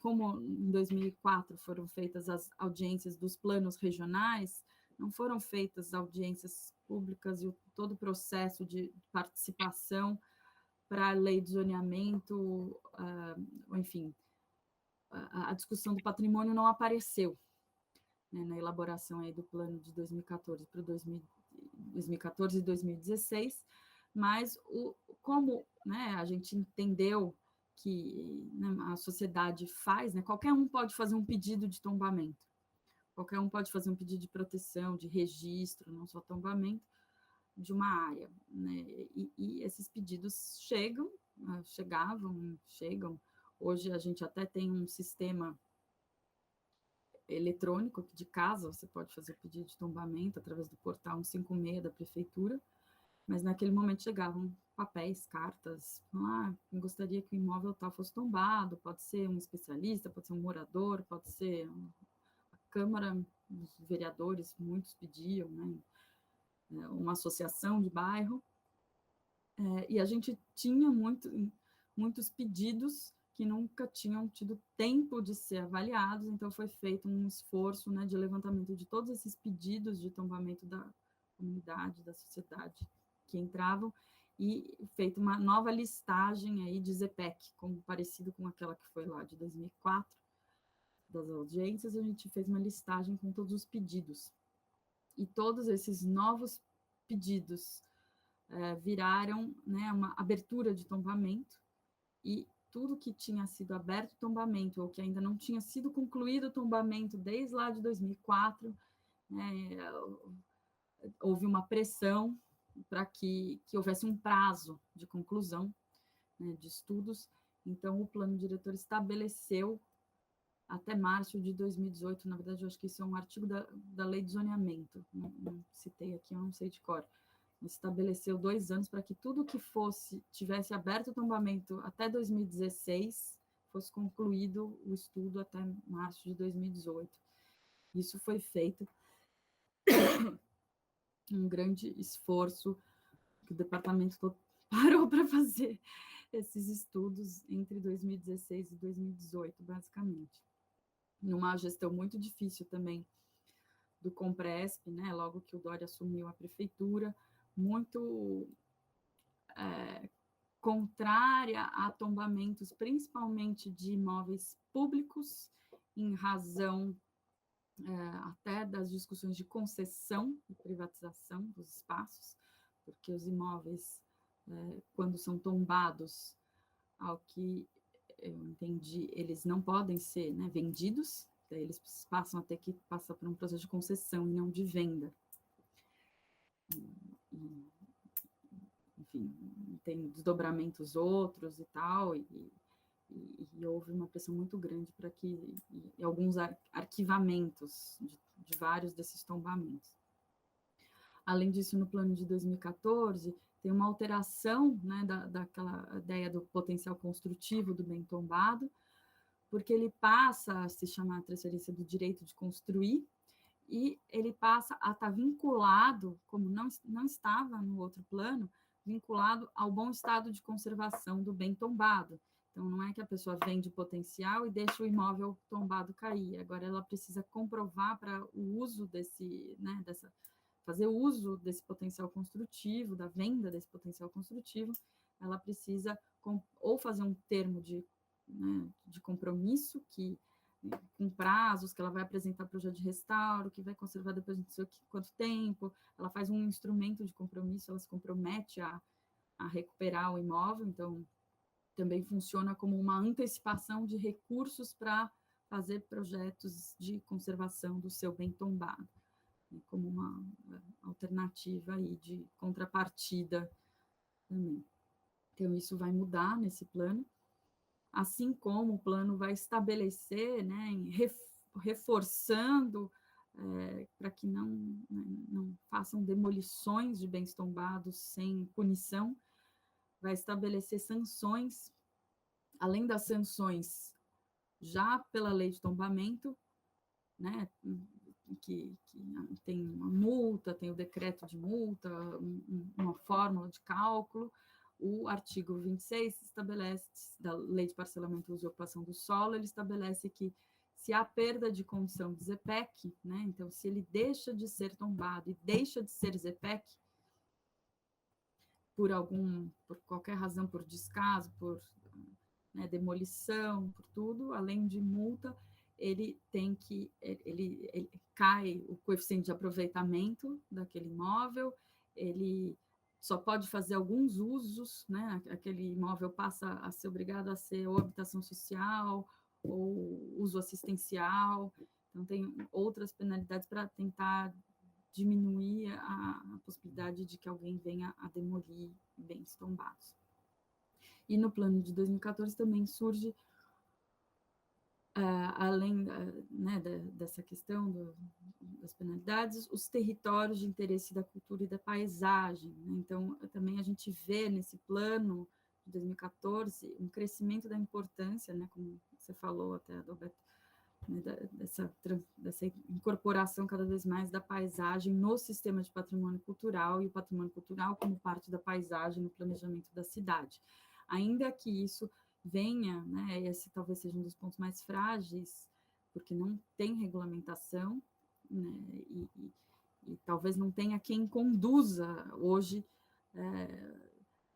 quando a gente fala dos agentes e instrumentos, né, como eu estava falando no começo da aula, assim, quem vai operacionalizar, né? Quem são os interesses? A população tem um lado de pressionar e criar um instrumento, então o TICP foi muito impulsionado tanto pela discussão da saída do cinema Belas Artes num ponto importante da Paulista com a Consolação, então cinema de rua.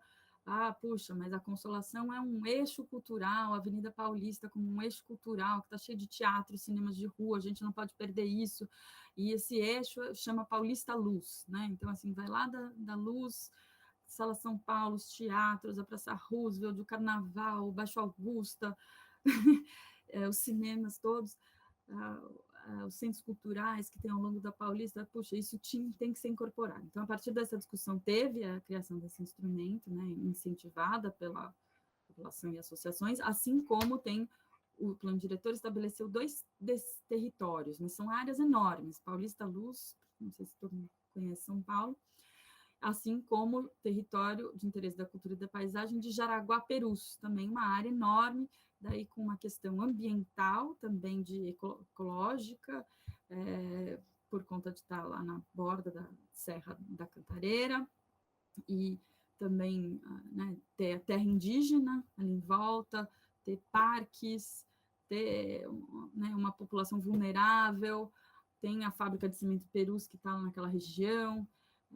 tem outros problemas completamente diferentes da região central, Paulista Luz, mas são territórios que tiveram movimentos na época do plano diretor que conseguiram pautar a sua criação como um instrumento, mas, né, como vai operacionalizar, o que significa isso, né? Demarcar isso, pode, não pode, quem aplica, quem vê, quem regula, tem incentivo, tem alguma limitação, como você operacionaliza, tem um comitê gestor, né? Vai ter um conselho, então essas são as dificuldades aí entre essa questão instrumentos, agentes ligados a patrimônio cultural e política urbana, porque no plano diretor, isso não foi dito como parte de um sistema de patrimônio cultural, mas não foi atribuído a um departamento da secretaria né, a coordenação sei lá, de um comitê gestor criado por um decreto, uma portaria que faz isso, isso e aquilo e que gera X. Né? Então, esse é o grande problema. E muitos dos instrumentos, às vezes, eles são pensados para não ficar no patrimônio, para ficar dentro da Secretaria de Urbanismo. Então, assim, quem que vai coordenar e alinhar isso? Aqui também, preservar o patrimônio cultural, né? Isso é parte do plano diretor. Então, São Paulo, que fala, né, do ponto de vista de plano, de discurso, está ali pautando e preocupado com a questão do patrimônio cultural, muito mais do que nos planos anteriores, né, o de 2014 vai mencionar isso, então as EPECs, o TICP, a integração, né, a incentivar a preservação, então as zonas, né, o que são as zonas de preservação cultural, que são criadas diferentes zonas, que uma delas nova, né, que é a tal da ZPEC APC, que a ideia seria para proteger o uso, então você pode demolir o edifício ali, então você tem um teatro de rua, ele é vendido, alguém constrói um prédio, mas tem que manter no térreo do prédio o teatro de rua. Né? Então, isso pode ser contemplado. Pode ser um bem imóvel, uma área de urbanização especial, ou uma área de proteção paisagística. Então, por exemplo, a gente tem algumas chaminés tombadas na Moca, ou um muro remanescente, acaba também entrando como proteção paisagística aquele elemento, ou a própria Pico do Jaraguá. Nessas zonas, daí tem os instrumentos, né? Então, eles classificam. Então, isso tudo é uma nomenclatura que foi... de alguma forma também conversada entre os departamentos de urbanismo e patrimônio, né, que são essas áreas, mas isso é uma classificação do urbanismo para poder aplicar outros instrumentos. E daí tem um mapa do que é ZPEC, que é diferente do mapa de patrimônio cultural. Aqui eu repito aqui um pouco a questão da, né, o que é novo daí como ZPEC em 2014 são essas ZPEC APC, só que essa ZPEC APC, ela foi regulamentada, até diferente do TICP, que nem foi regulamentado, mas ela estabeleceu um fluxo entre o Compresp e uma comissão técnica de análise, e exclui o departamento técnico desse fluxo. Então, quer dizer, também não tem equipe técnica para coordenar isso. Então, o resultado desse tipo de instrumento no plano é que, entre 2015 e 2021, essa comissão que tinha técnica, que tem 5 membros, os membros nem sabem se são mais, alguns já saíram da prefeitura faz tempo, se reuniu uma vez e ninguém nem sabe que existe direito a esse instrumento hoje. assim como o território do interesse da cultura e da paisagem, né, ainda não foi regulamentado. E assim, do lado do patrimônio, o grande problema é que ainda a política toda de preservação ela está muito baseada no tombamento, né? No instrumento do tombamento, que tem suas enormes vantagens, tem uma independência em relação a vários interesses.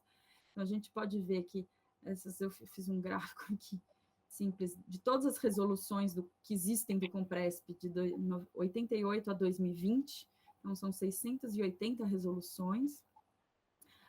Tudo que está aqui em APT, né? APT é a abertura de processo de tombamento. Então, o imóvel, antes dele ser tombado em definitivo, tem uma abertura de processo votada. Então, essa abertura é como se fosse uma proteção provisória, né? O IFAM chama de proteção provisória.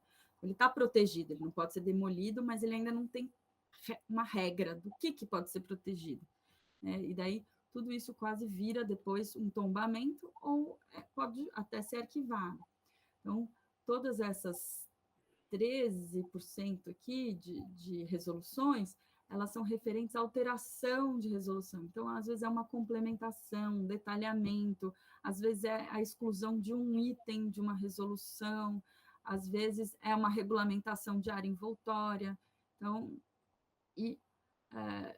a gente tem poucos casos, mas tem, né, de exclusão de tombamento. Então, arquivamentos, seja porque abriu o tombamento e não tombou, e só 7%, quer dizer, todas as outras eventuais discussões, né, seja regimental, normativa, ou até, né, patrimônio imaterial está aqui nesse meio, nesse bolo.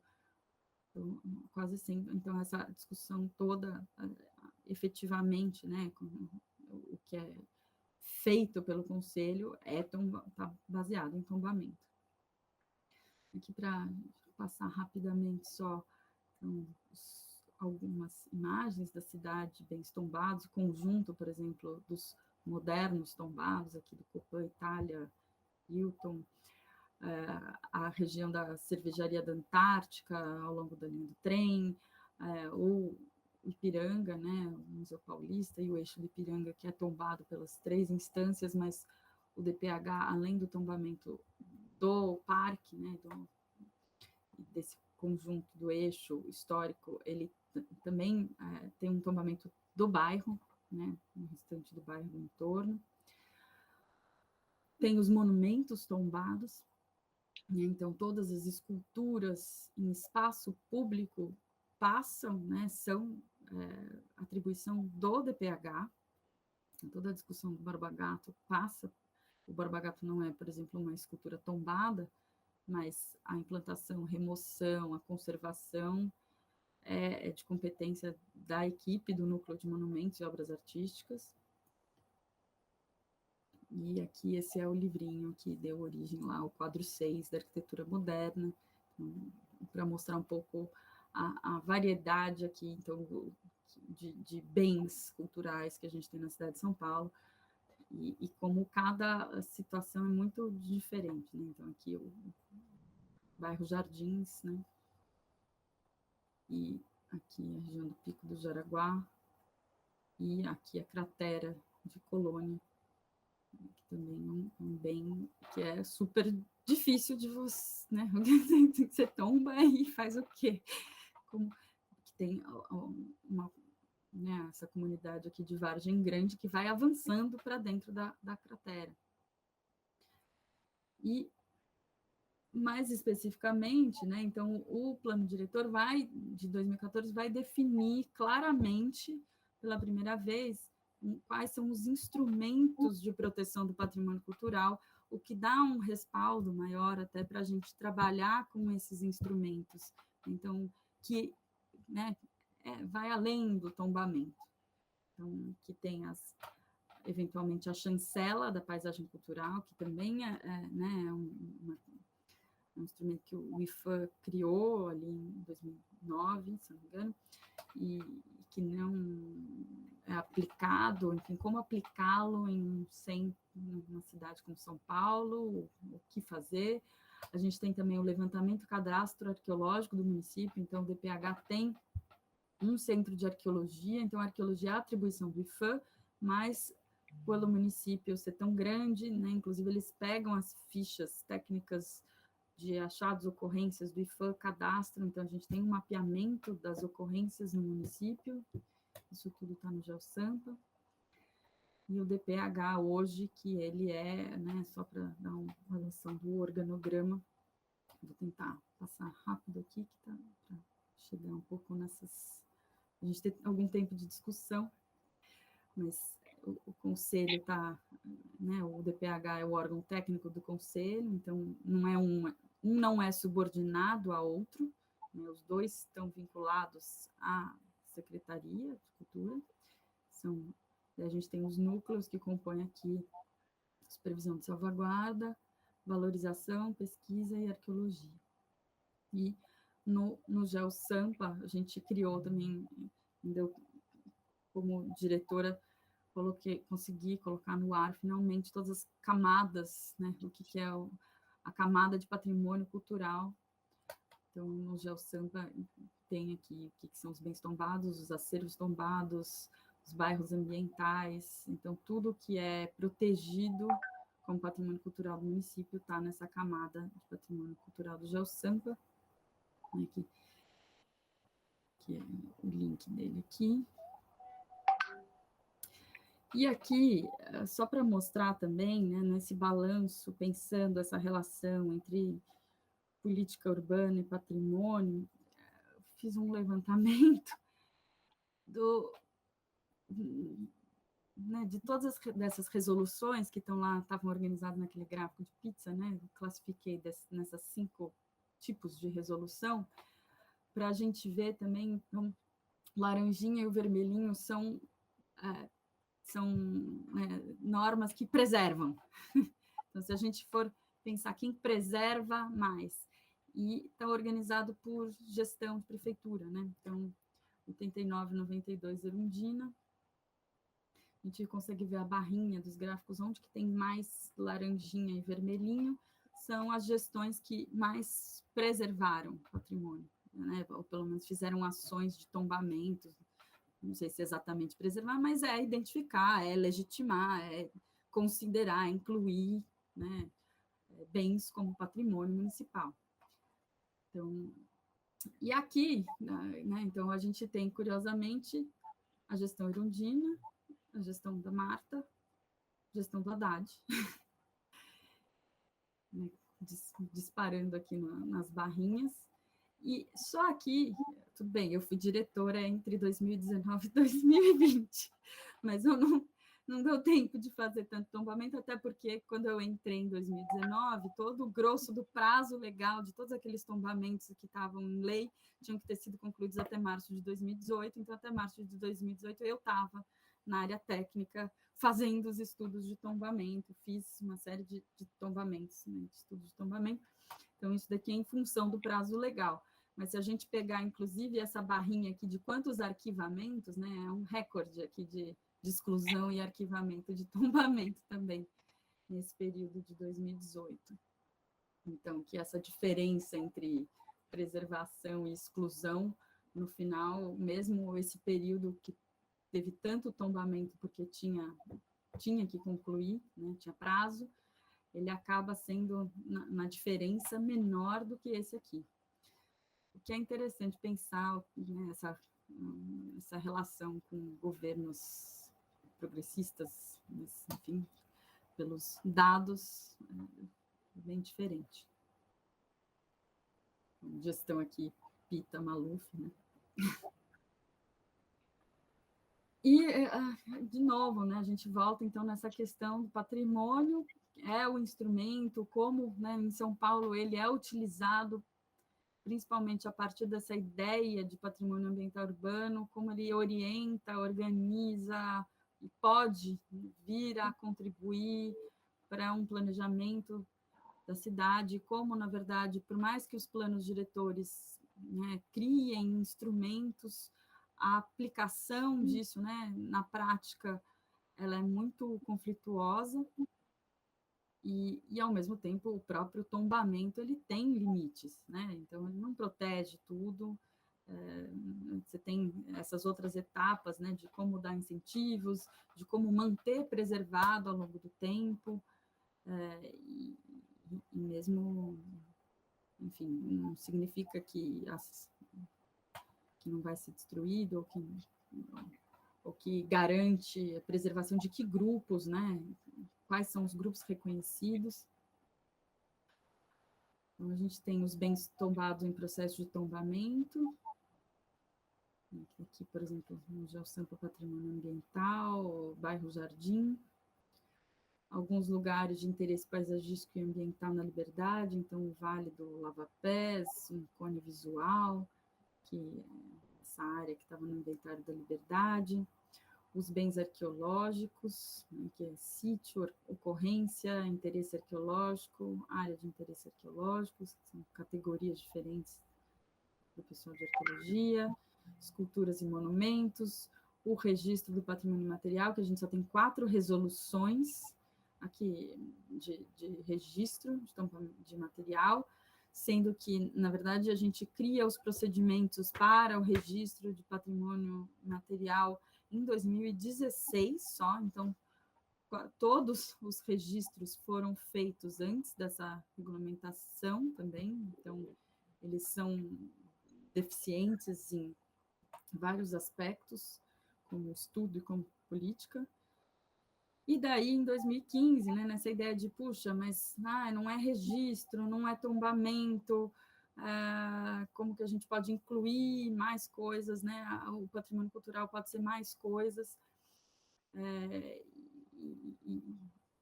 E daí não tem uma questão também aqui da disputa com a terra, com o urbano, pelo contrário, né? Ele tem um papel simbólico, festivo, até pode vir a criar rotas turísticas, né? Ou, enfim, incentivos para estabelecimentos comerciais, por exemplo, né? Agora na pandemia, a gente começou a pensar, puxa, um monte de restaurantes fechando, alguns têm selo, de repente, criar uma política associada de recuperação econômica vinculada a esses estabelecimentos que são, né, afinal de contas, também tem um tipo de reconhecimento como patrimônio cultural a partir desse selo, o que acabou não indo, né, é frágil, acho que por isso que no final o tombamento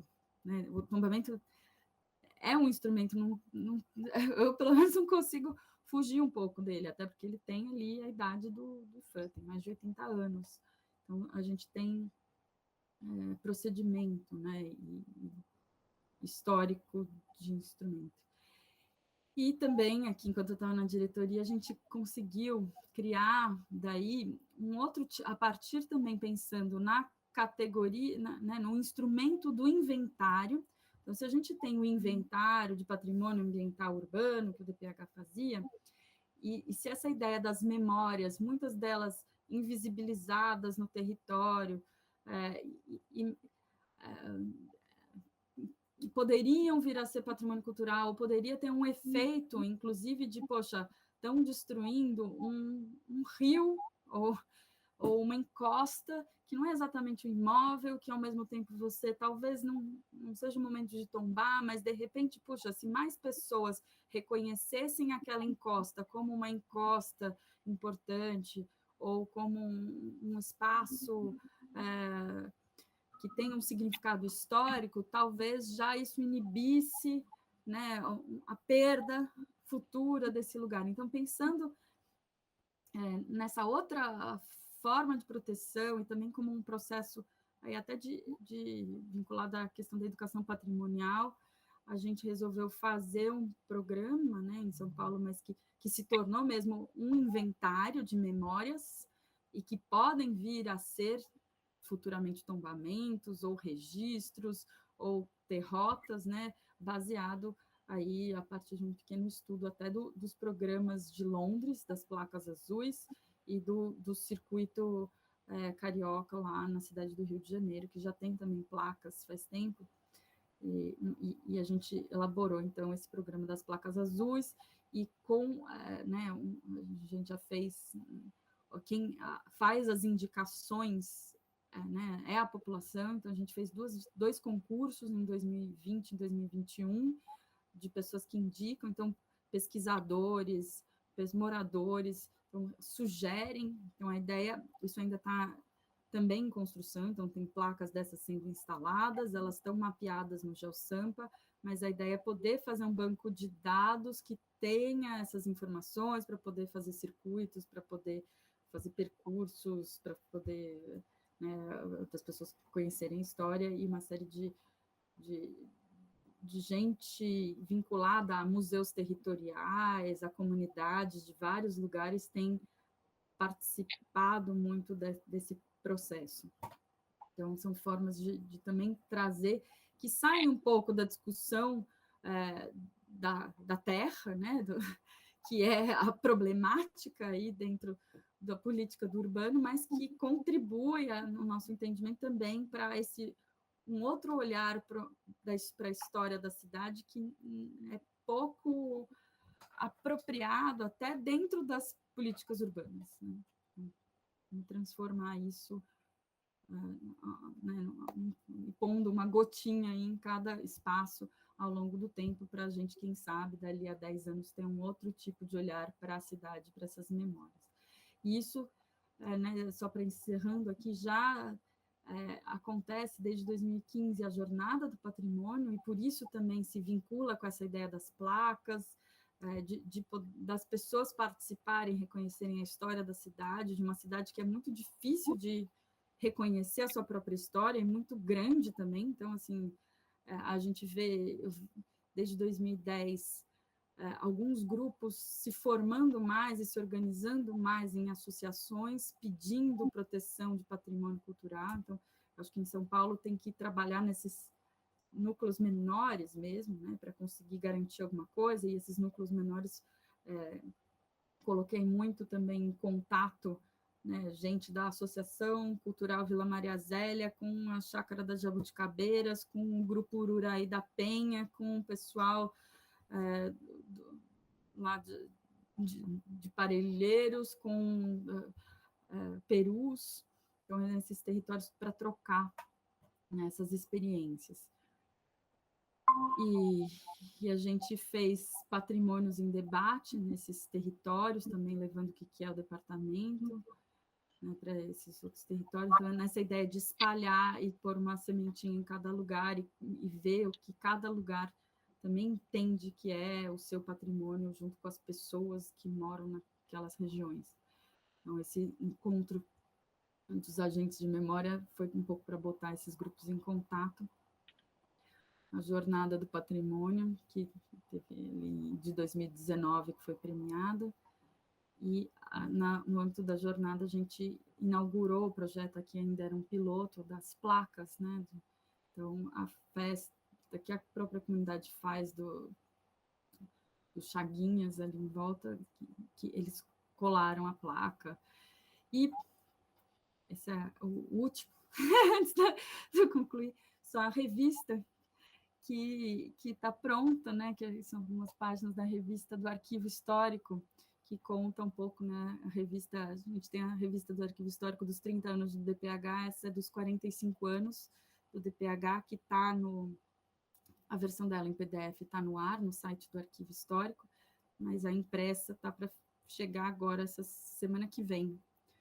Impressa também, que fala um pouco desses outros 15 anos do departamento, porque a gente espera, né, que todas as pessoas que trabalham com política urbana também conheçam, valorizem e conversem, né, com o patrimônio.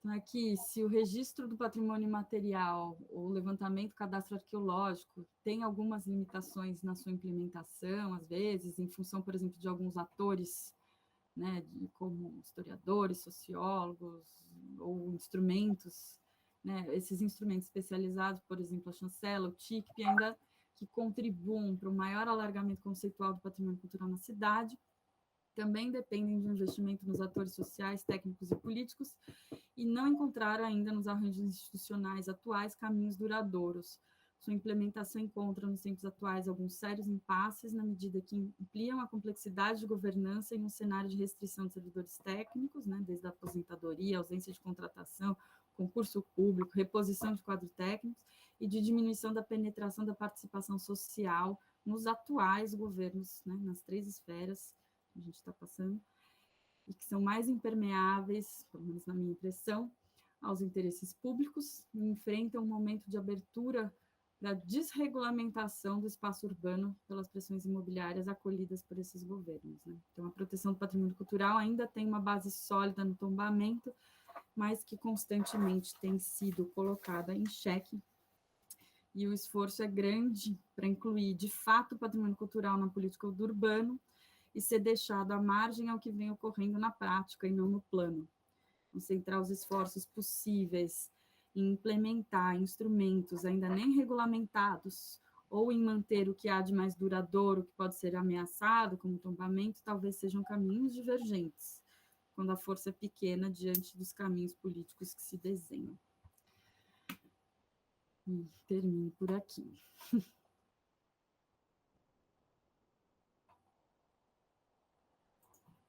Raquel, muito obrigado. Eu vou pedir para você parar a apresentação para poder nós abrirmos para as perguntas.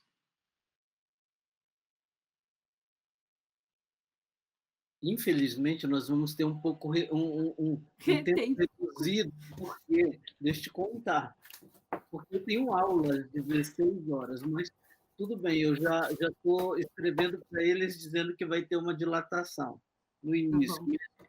Eu já abro, acho que o Paulo quer falar, Paulo? Você já se inscreve? Não, eu queria parabenizar, porque foi um panorama realmente muito interessante, né, de como é que os instrumentos de proteção do patrimônio vão se incorporando ao planejamento, né, e que a gente vê isso também acontecendo no Rio, né, a partir da década de 70, quando se começa a discussão com a criação do corredor cultural, que é justamente uma legislação urbanística que incorpora a proteção de grandes áreas e que vai gerar as APACs. Hoje nós temos 33, se eu não me engano, se não criaram mais alguma APAC. Né? Então, é muito, muito interessante como é que esses instrumentos vão se incorporando. A minha questão sempre é a gestão. Né? Então, a gente agora vem incorporando instrumentos de gestão que já foram, de certa maneira, colocados, né, no Estatuto das Cidades, né, para auxiliar na gestão dessas áreas de interesse de preservação. E aí é nesse sentido que eu pergunto, né, como é que está a regularização? Eu vi que tem alguma regularização, mas todos esses instrumentos do Estatuto das Cidades estão já incorporadas e regulamentadas em São Paulo, transferência de potencial positivo, direito de preempção e outros que têm, né, IPTU progressivo. Né? Sim, em parte. A transferência do direito de construir, sim, a gente já usa, é o que passa mais pelo departamento, né? Então, a gente, enfim, nesses casos, os imóveis que a gente tem uma resolução, né? O que eu acho que talvez seja diferente em São Paulo, assim, pensando mais nos bens tombados, não sei como é que funciona até as APACs, por exemplo, porque no nosso caso a gente não tem como se fosse a APAC. A APAC é como se fosse um tombamento, né? Seria uma resolução de tombamento do bairro tal, só que e que tem as suas diretrizes ali dentro, tal. Então tudo passa, né, pelo DPH e pelo Compresp. Inclusive, a transferência do direito de construir nos bens tombados, né, a pessoa entra com um pedido, um protocolo de eu quero um atestado de conservação para eu poder transferir potencial construtivo. Então, ela primeiro entra, né, ela entra com esse pedido na gente, depois, quando a gente autoriza, ela vai lá no setor de urbanismo e fala, olha, eu consegui isso. Daí é entre particulares essa transação. Então, ele fica buscando, muitas vezes é um comprador que tem um intermediário aí que é o grande problema, né, que às vezes ele que incentiva o proprietário a fazer o processo, mas o proprietário não sabe e o intermediário, ao que parece, ganha muito mais sobre o que seria um direito a investir no restauro do bem, mas isso funciona, né, bem ou mal,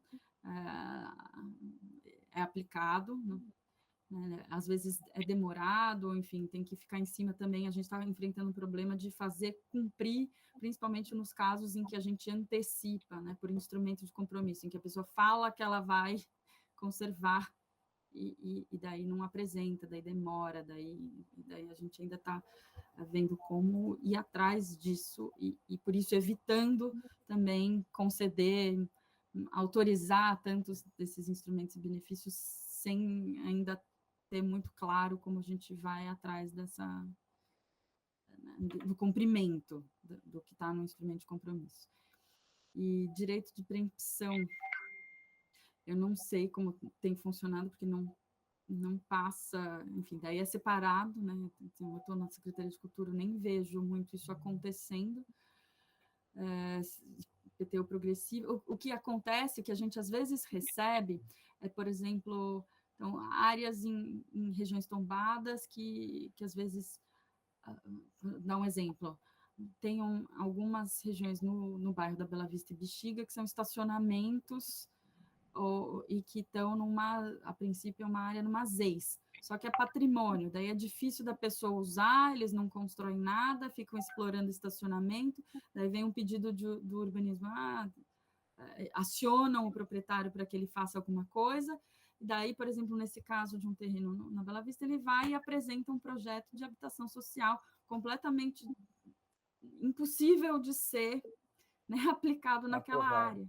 E daí, como ele já tem projeto, ele não acontece nada com ele, ele quer mesmo que aquele projeto fique parado. Então, a gente tem alguns impasses também, em função, por exemplo, de demarcação de ZEIS em área de patrimônio, e daí para o cara é melhor mesmo ele ficar com estacionamento, então ninguém ganha, né? Não tem habitação, não tem patrimônio, não tem construção, não tem uso, então isso é uma coisa que precisa ser melhor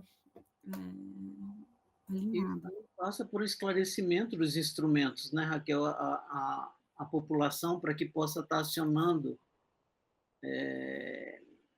ad hoc essas formas de negociação, né? Sim.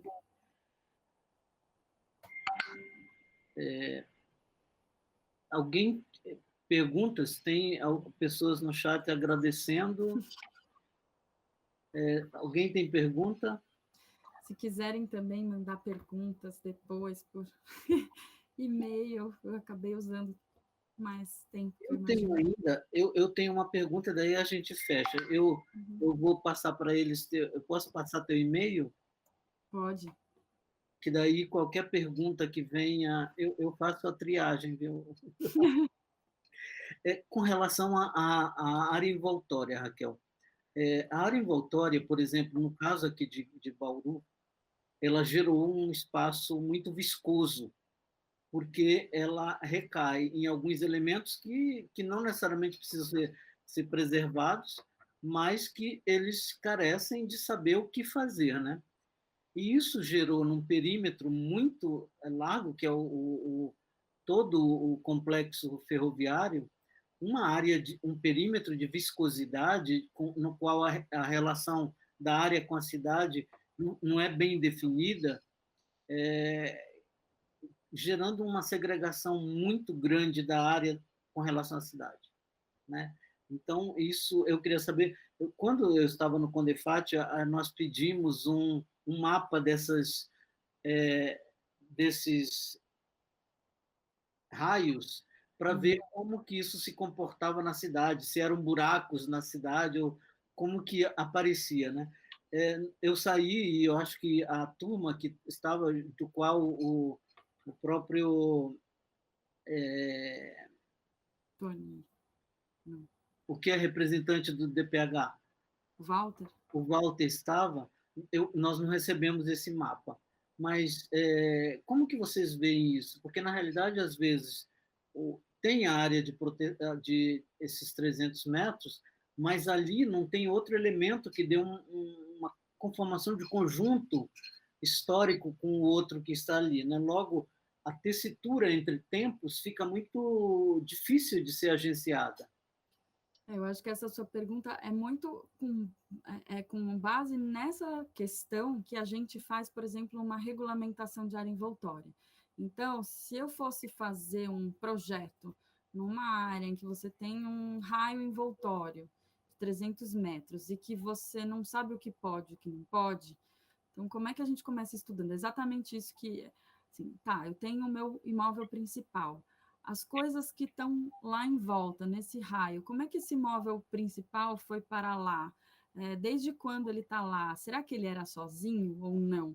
Então, porque, por exemplo, uma fábrica muitas vezes tem uma vila, tem a moradia, ou ela está no fundo, eu acho que também tem uma questão da geografia, da morfologia do terreno, né? Então, assim, nesse raio todo, então, a ocupação ela começa por onde? Então, a gente vai fazendo uma sobreposição de mapas e do entendimento da ocupação daquela área e vendo o que estava ali primeiro, o que deixou de estar ali, o que permanece, e a gente entende muitas vezes que mesmo o que é novo, né, pode ser bem incorporado, né, naquilo, ou pode ser projetado tendo pensado nessa relação histórica. Então, quando é também algo novo, então vamos supor, ali eu tenho uma vila operária, uma fábrica ali perto, a linha do trem e um edifício, um prédio, uma escola do convênio escolar modernista, com não sei o quê, e de repente aquela escola cria uma sociabilidade junto com aquela vila antiga, que são de épocas diferentes, mas elas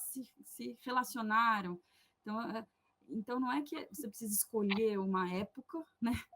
Então, nisso, as camadas, e às vezes também, nessa sobreposição, você vai vendo, por exemplo, que ali tinha, no caso de São Paulo, isso é de monte, eu não sei como, Bauru não deve ser, mas enfim, tinha uma série de rios e córregos na cidade que foram canalizados, e que daí, de repente, você começa a entender a relação daquele rio com aquele espaço, e uma casa que tinha fundos para o rio, de repente aquilo virou rua e virou frente, não fundos.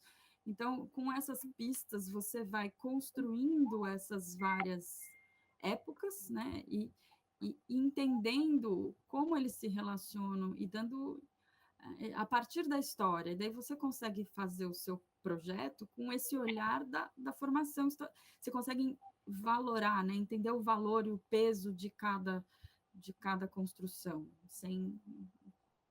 acho que é um pouco nessa chave. Na realidade, a intervenção acaba tendo escolhas, né? Sim, Claramente, são estratégias que são montadas, aí, do qual você vai escolhendo situações para agenciar esses tempos, né, essas temporalidades. Sim, e daí, se não tem uma diretriz do patrimônio, você cria uma justificativa e um embasamento. Inclusive, muitas vezes, né, a proposta de ocupação de uma área, ela pode vir do projetista, de quem está fazendo o plano, né? Ela não precisa vir já pronta, né, como diretriz de patrimônio. Você propõe e a partir desse estudo, o órgão, inclusive, consegue entender o seu raciocínio e acolhe isso. Um pouco... Raquel, muito, muito obrigado. Foi uma aula excelente e sei o quanto os alunos vão aproveitar desse material. A gente volta a se falar e parabéns pela sua atuação. Não só eu fui olhar teu currículo, porque queira ou não, o Tony me falou, digo, e você tem uma atuação exemplar junto à comunidade, e isso é muito importante dentro dessa área. Muito, muito obrigado. Obrigada por quem também acompanhou até o fim. Desculpa aí o horário também.